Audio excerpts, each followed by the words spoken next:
Friend, स्वागत है आपका। आज हम करेंगे क्लास 9 का चैप्टर सेकंड। पिछले वीडियो में आपने देखा था कि हमने 2 टॉपिक कवर कर लिए थे। आज हम करेंगे अपना थर्ड टॉपिक बहुत ही ज़्यादा इंटरेस्टिंग होने वाला है, क्योंकि थर्ड टॉपिक में हम करने वाले हैं separation of components from their mixtures. अब अगर हम बात करें कंपोनेंट्स को सेपरेट करने की, तो जो हेट्रोजीनियस मिक्सचर्स हैं उनके कंपोनेंट्स को सेपरेट करना बहुत ईजी है। आप हैंड पिकिंग से या सेविंग से या फिल्ट्रेशन से आप उनको सेपरेट कर सकते हैं। बहुत ही ईजी होता है सेपरेट करना हेट्रोजीनियस मिक्सचर्स को। लेकिन अगर हम अदर टाइप ऑफ मिक्सचर्स की बात करें तो उनको सेपरेट करना थोड़ा मुश्किल होता है। तो चलिए देखते हैं एक एक करके कि कैसे अलग अलग टाइप की चीज़ों को हम सेपरेट कर सकते हैं। इसमें फ्रेंड्स हम देखेंगे अलग अलग टाइप के हमारे पास कुछ टर्मिनोलॉजीज भी आएंगे जिसको हम साथ के साथ करते हुए चलेंगे। So let's start with our first topic, that is how can we obtain coloured component from blue black ink. जैसे कि आपको पता है इंक पेन अगर आप यूज़ करते हैं या आपने कभी यूज़ किया हो इंक पेन, तो उसमें जो इंक भरी जाती है वो इंक एक ही कलर की नहीं होती। आपको देखने में रेड लगेगी, but it is a combination of different colours. हम उसके कंपोनेंट्स को कैसे सेपरेट कर सकते हैं? तो इसके लिए आपको क्या करना है, एक बीकर लेना है, बीकर में वाटर आपको डालना है हाफ, उसके ऊपर आपको चाइना डिश लेनी है, उसके अंदर आपको इंक डालनी है, फिर आप उसको हीट करेंगे। तो इस प्रोसेस का नाम है evaporation. So by evaporation we can differentiate the components of colour. इसमें होगा क्या, इसमें जो वाटर है हमारा इंक के अंदर, वो वाटर इवेपोरेट हो जाएगा, leaving behind the different ink in the china dish. तो in this way we can see हमारा पहला टॉपिक हो भी गया। बहुत ही इजी था, सिंपल इवेपोरेशन टेक्निक से हमने इसको कर लिया। अब हमारे पास सेकेंड टॉपिक हमारा आता है how can we separate cream from milk. जैसे कि आपको पता है मार्केट में भी अलग अलग तरह का दूध मिलता है, like full cream milk, toned milk, double toned milk. क्या आपने कभी सोचा है कि किस तरह से या किस टेक्निक से वो इसको बनाते होंगे?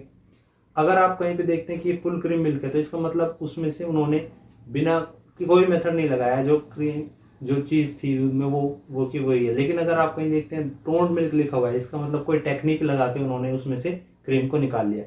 तो यहाँ हम पढ़ने वाले हैं हमारी दूसरी टेक्निक जो है सेंट्रीफ्यूगेशन। सेंट्रीफ्यूगेशन टेक्निक में क्या करते हैं, मेथड ऑफ सेंट्रीफ्यूगेशन में आप अपने मिक्सचर को किसी बॉल के अंदर किसी कंटेनर में डाल के हाई स्पीड में रोटेट कर देते हैं। जैसे आपके घरों में मिक्सर ग्राइंडर होगा या वॉशिंग मशीन में ड्रायर होगा, तो उससे होता क्या है, जितने भी आपके सॉल्यूट्स हैं जो लाइटर है, हल्के जो चीज़ है वो ऊपर आ जाती है और लीविंग बिहाइंड सॉल्वेंट डाउन। जैसे अगर आप मिल्क को में से क्रीम निकालना चाहते हैं, cream being lighter, centrifugation method के बाद या मिक्सर में घूमने के बाद क्रीम ऊपर आ जाती है।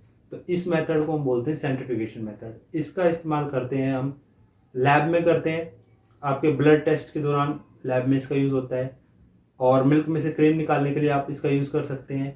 और इस तरह की बहुत सारी एप्लीकेशन है सेंट्रीफ्यूगेशन मेथड। एक एप्लीकेशन और भी है जिसमें आप अपने जो क्लोथ्स हैं उनको ड्राई करने के लिए वॉशिंग मशीन के ड्रायर में डालते हैं, तो उसमें से आपके क्लोथ्स में से वाटर को निकालने के लिए भी ये मेथड यूज़ में आते हैं।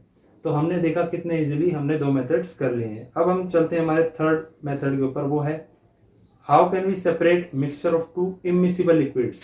तो जैसे कि मैंने आपको पहले ही बताया था, इमिसिबल, इसमें एक नया वर्ड आ गया इमिसिबल। इमिसिबल का मतलब हो गया ऐसी चीज़ें जो मिक्स ना हो। ऐसे 2 लिक्विड की बात करें जो मिक्स नहीं होंगे। अब ऐसे लिक्विड क्या हो सकते हैं, हम एग्जांपल लेते हैं केरोसिन ऑयल और वाटर का। आप कभी भी वाटर में केरोसिन ऑयल डाल के देखिए या कोई भी ऑयल डाल के देखिए, वो कभी वाटर में मिक्स नहीं होगा। अब ऑयल बीइंग लाइटर ऊपर रह जाता है वाटर की सरफेस से। तो इस मेथड में हम ये समझने वाले हैं थर्ड मेथड में कि कैसे आप इमिसिबल लिक्विड्स को सेपरेट करेंगे। इसके लिए आपको एक स्पेशल टाइप के कंटेनर की जरूरत होगी। कंटेनर में आप उस मिक्सचर को डाल लेंगे। जैसे ही आप उस कंटेनर में स्टॉप कोक एक इंस्ट्रूमेंट होता है, जैसे कि आप फ्लो उसको ऑन करेंगे तो उसमें से जो लिक्विड जो डेंसर होगा, जो ज़्यादा भारी होगा, जिसकी डेंसिटी ज़्यादा होगी, वो निकलना स्टार्ट कर देगा। Up to a certain level तक आप उसको ऑन रखेंगे। जैसे ही दूसरा लिक्विड जो कि अलग लेयर में है उस टॉप कॉक तक आएगा, आप उसको क्लोज कर देंगे। तो in this way you can separate 2 immiscible liquids. तो ये मेथड भी आपका काफ़ी पॉपुलर है इमिसिबल लिक्विड्स को सेपरेट करने के लिए। अब हम मूव करते हैं हमारे फोर्थ टेक्निक जो है हमारे पास, आप देख पा रहे होंगे, how can we separate a mixture of 2 miscible liquids. अगर आपके पास ऐसे कोई 2 लिक्विड आते हैं जो मिसिबल है, मिसिबल मतलब मिक्स हो चुके हैं, तो उनको आप कैसे सेपरेट करेंगे? जैसे कि मैंने अभी आपको बताया था, कि वाटर में अगर आप अल्कोहल ऐड कर दें, वाटर में अल्कोहल ऐड कर देंगे तो पूरी तरह से मिक्स हो जाता है। अनलाइक जो हमने इससे पहले वाले एग्जांपल में किया था वाटर में केरोसिन, वाटर में केरोसिन अलग अलग लेयर बनाया हुआ था, लेकिन इसमें हमने देखा वाटर और अल्कोहल मिक्स हैं तो ये आपस में अच्छा एक मिक्सचर बना लेते हैं। इनको नॉर्मल टेक्निक से अलग नहीं किया जा सकता, तो इसके लिए हम डिस्टिलेशन यूज करते हैं। डिस्टिलेशन एक प्रोसेस है, ये वर्ड मैं आपको बता देता हूँ। डिस्टिलेशन में हम क्या करते हैं, एक बीकर में पूरे मिक्सचर को हम हीटअप करते हैं। हीटअप करने से जो अल्कोहल है उसके वेपर बनने पहले स्टार्ट हो जाएंगे, बिकॉज उसका जो बॉइलिंग पॉइंट है वो आ जाता है 70 डिग्री पे, और वाटर का बॉइलिंग पॉइंट हमें पता है 100 है, तो हम 70 डिग्री पे एडजस्ट कर लेंगे बर्नर को, जिससे अल्कोहल के वेपर बनने स्टार्ट हो जाएंगे। अल्कोहल के जैसे वेपर बनेंगे वो फनल से होते हुए आप डिलीवरी ट्यूब से उसको दूसरे बर्तन में कलेक्ट कर लेंगे। इससे क्या होगा, 70 डिग्री पे आपके पास जो रह जाएगा लास्ट में सॉल्वेंट वो रहेगा वाटर, और आपका जो सोल्यूट यहाँ पे क्या है अल्कोहल, वो आपका अलग होके अलग बीकर में आ जाएगा। तो हमने देखा कितना इजीली हमने समझा कि डिस्टिलेशन को कैसे हम करेंगे। इसके बाद आता है आपका नेक्स्ट मेथड, वो आपको बोल रहा है इसमें how can you separate, how can you obtain different gases from air. आप हवा से अलग अलग तरह की गैसों को कैसे निकाल सकते हैं। इसके लिए हमारे पास एक सबसे अच्छी टेक्निक जो यूज़ होती है, जो आपकी फैक्ट्रीज में यूज़ होती है, वो है आपकी फ्रैक्शनल डिस्टिलेशन। अब ये क्या चीज़ है, अभी हमने पढ़ा था थोड़ी देर पहले डिस्टिलेशन। डिस्टिलेशन एक सिंपल प्रोसेस है जिसको लैब में हम कर सकते हैं, लेकिन फ्रैक्शनल डिस्टिलेशन थोड़ा कॉम्प्लिकेटेड प्रोसेस है। फ्रैक्शनल डिस्टिलेशन में आप उन चीज़ों को सेपरेट करते हैं जिनका जो बॉइलिंग पॉइंट है उनमें माइन्यूट डिफरेंस होता है। लाइक किसी का बॉइलिंग पॉइंट 100 है, किसी का 90, किसी का 92, तो इन चीज़ों को सेपरेट करने के लिए डिस्टिलेशन काम नहीं करता है, तो इसके लिए हम यूज़ करते हैं फ्रैक्शनल डिस्टिलेशन।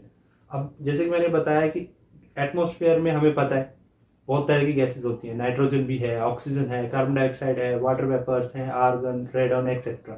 अगर हमें इनको अलग अलग करना है तो इनको अलग करने के लिए स्पेशल टेक्निक यूज होती है जिसका नाम है यहाँ पे फ्रैक्शनल डिस्टिलेशन। इसमें हम सारी गैसेस को एक चैम्बर में पुट करके उन गैसेस पे हाई प्रेशर लगाकर उनको लिक्विफाई कर लेते हैं। लिक्विफाई करने के बाद उनको अलाउ करते हैं धीरे धीरे वापस अपनी फॉर्म में आने के लिए। तो इन दिस प्रोसीजर अलग अलग गैसेस अलग अलग चैम्बर में जाके एडजस्ट हो जाती है। ये एक थोड़ा कॉम्प्लिकेटेड सा प्रोसेस है, इसको डायग्राम के थ्रू आप अच्छे से समझ सकते हैं।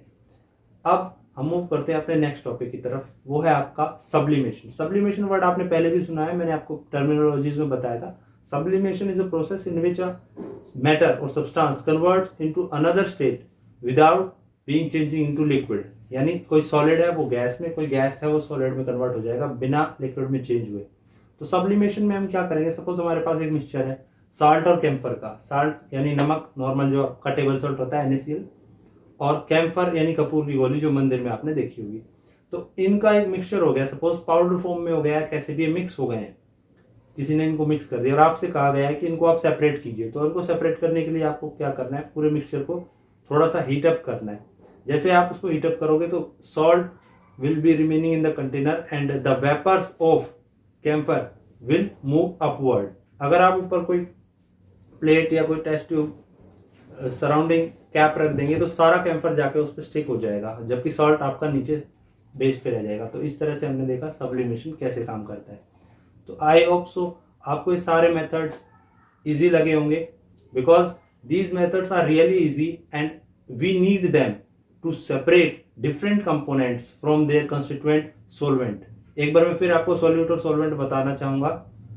सोलवेंट वो होता है जो ज़्यादा अमाउंट में होता है और सोल्यूट वो होता है जो कम अमाउंट में होता है। सोलवेंट का एग्जांपल वाटर लेके चलते हैं और सोल्यूट का एग्जांपल हम यहाँ पे शुगर ले सकते हैं, सॉल्ट ले सकते हैं। तो एक चीज़ और मैं आपको यहाँ बताना चाहूँगा, एक मेथड है जो काफ़ी फेमस है जिसको हम कहते हैं क्रिस्टलाइजेशन।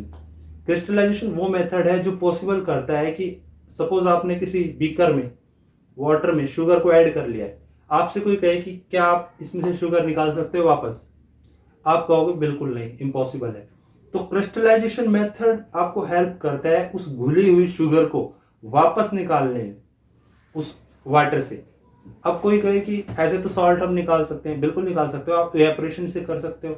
इवेपोरेशन में आप क्या करते हैं, वाटर को हीट अप कर देंगे, वाटर उड़ जाएगा living behind the salt. But क्या आप इवेपोरेशन से शुगर को निकाल पाएंगे? बिल्कुल नहीं निकाल पाएंगे। तो क्रिस्टलाइजेशन एक मेथड है जिससे आप उस डिजोल्व शुगर को भी निकाल पाएंगे।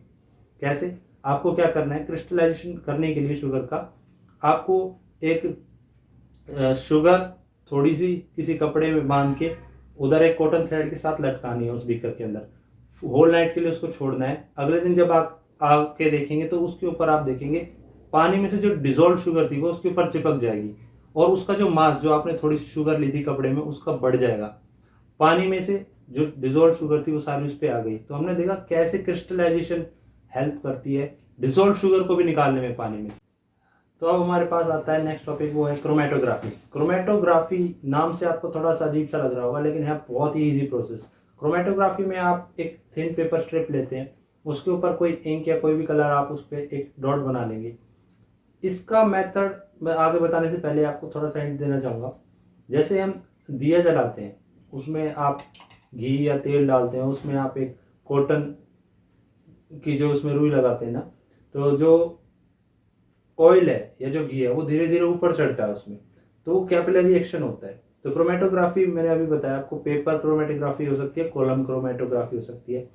इसमें पेपर क्रोमेटोग्राफी में क्या होता है, जब आप उस इंक वाले पेपर को, आपने जो इंक वाला पेपर लिया है उसको वाटर में या किसी भी सॉल्वेंट में रखते हैं तो ऊपर की तरफ बढ़ना शुरू कर देता है।